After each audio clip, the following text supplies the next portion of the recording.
పార్టీని గద్దె దించటంలో బీజేపీ విజయం సాధించింది. 27 ఏళ్ల తర్వాత దేశ రాజధానిలో కాషాయ జెండా ఎగిరింది. సీఎం అభ్యర్థి ఎవరనేది ప్రకటించకుండానే బీజేపీ ఎన్నికలకు వెళ్ళింది. అయితే ఇప్పుడు ఢిల్లీలో గెలవటంతో ఎవరు ముఖ్యమంత్రి అవుతారనే చర్చ జరుగుతోంది. ఈ పదవికి ప్రస్తుతం 5-6 పోటీ పడుతున్నారు. మరి బీజేపీ హైకమాండ్ ఎవరిని ఎంపిక చేస్తుంది?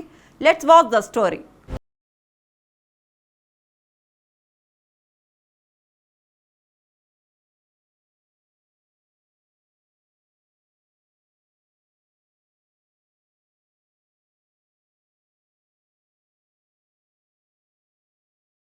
దేశ రాజధాని ఢిల్లీలో 27 ఏళ్ల తర్వాత బీజేపీ అధికారంలోకి వచ్చింది.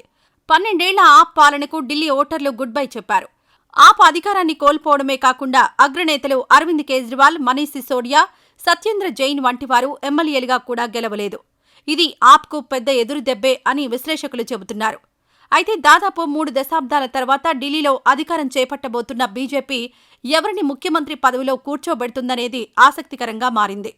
ఇప్పటికే రేసులో 4-5 నేతలు ఉన్నారు. వీరిలో సీఎం కుర్చీ ఎవరిని వరిస్తుందనే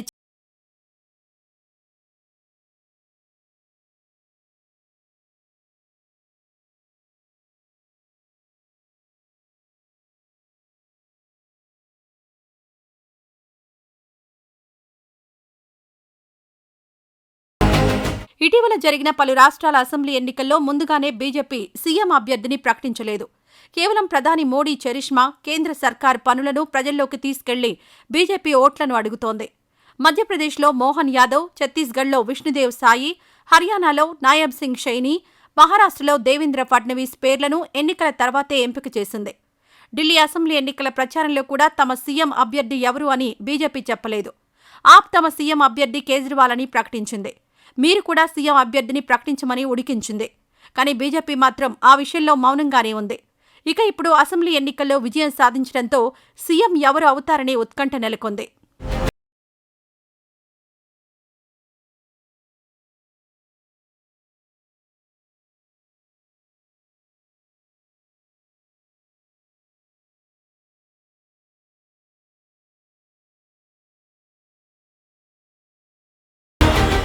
బీజేపీ సీఎం రేసులో పర్వేష్ వర్మ అందరికంటే ముందున్నారు. ఢిల్లీ మాజీ సీఎం సాహిబ్ సింగ్ వర్మ కుమారుడైన పర్వేష్ వర్మ న్యూఢిల్లీ స్థానం నుంచి పోటీ చేసి ఆప్ కన్వీనర్ అరవింద్ కేజ్రీవాల్పై విజయం సాధించారు. బీజేపీ తనకిచ్చిన టాస్క్ను విజయవంతంగా పూర్తి చేసిన పర్వేష్ వర్మకు సీఎం కుర్చీ దక్కుతుందని విశ్లేషకులు కూడా భావిస్తున్నారు. ఇక మాజీ ఎంపీ రమేష్ బిధూరి పేరు కూడా లిస్టులో వినిపించింది. గుజ్జార్ నాయకుడైన బిధూరి తన వివాదాస్పద వ్యాఖ్యలతో ఎన్నికల ప్రచార సమయంలో అందరి దృష్టిని ఆకర్షించారు.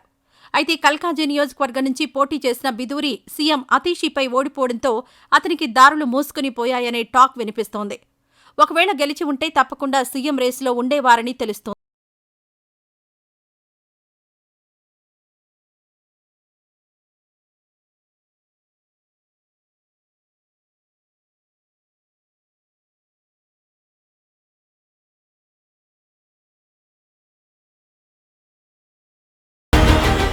మాజీ కేంద్ర మంత్రి సుష్మా స్వరాజ్ కుమార్తె బాన్సూరి స్వరాజ్ పేరు కూడా సీఎం రేసులో వినిపిస్తోంది. 27 ఏళ్ల క్రితం బీజేపీకి చివరి ఢిల్లీ సీఎంగా సుష్మా స్వరాజ్ పనిచేశారు. ఆమె ఆ పదవిలో కేవలం 53 రోజులు మాత్రమే ఉన్నారు. ఇప్పుడు ఆమె వారసురాలు బన్సూరి పేరు సీఎం పదవికై తెరపైకొచ్చింది. ప్రస్తుతం న్యూఢిల్లీ ఎంపీగా ఉన్న బన్సూరి రాజకీయాలకు కొత్త. ఎంపీగా కూడా ఇటీవలే తొలిసారి పార్లమెంట్లో అడుగుపెట్టారు. పాలనాపరంగా పెద్దగా అనుభవం లేని బన్సూరికి పదవి ఇస్తారా లేదా అనేది చర్చనీయాంశంగా మారింది.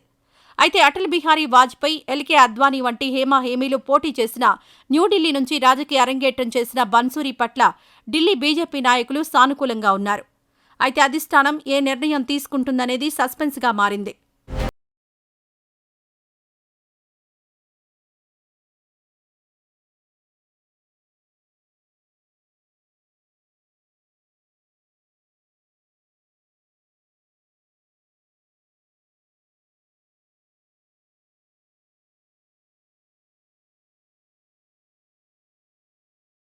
కేంద్ర మాజీ మంత్రి స్మృతి ఇరానీ పేరు కూడా సీఎం రేసులో కనపడుతోంది. ఇటీవల జరిగిన పార్లమెంట్ ఎన్నికల్లో కిషోరీలాల్ శర్మ చేతిలో అమేథీలో ఓడిపోయారు స్మృతి ఇరానీ. అప్పట్నుంచి కొంచెం లో ప్రొఫైల్ మెయింటైన్ చేస్తున్నారు. కాగా కొంతమంది బీజేపీ సీనియర్లు ఢిల్లీ సీఎం పోస్టుకు స్మృతి ఇరానీని సూచిస్తున్నారట. వీళ్లతో పాటు పార్టీ జాతీయ కార్యదర్శి, దళిత నేత అయిన దుష్యంత్ గౌతమ్ పేరు కూడా రేసులో వినబడుతోంది. అయితే ఢిల్లీ అసెంబ్లీ ఎన్నికల్లో ఆయన కరోల్ బాగ్ నుంచి పోటీ చేసి ఆప్ అభ్యర్థి విశేష్ రవిపై ఓడిపోయారు. దీంతో ఆయన సీఎం అయ్యే మార్గాలు మూసుకొనిపోయాయని తెలుస్తోంది. ఈ 5గురితో పాటు మరికొంతమంది పేర్లు కూడా సీఎం పదవి కోసం వినిపిస్తున్నాయి. వీరిలో ఎవరిని అదృష్టం వరిస్తుందో వేచి చూడాలి.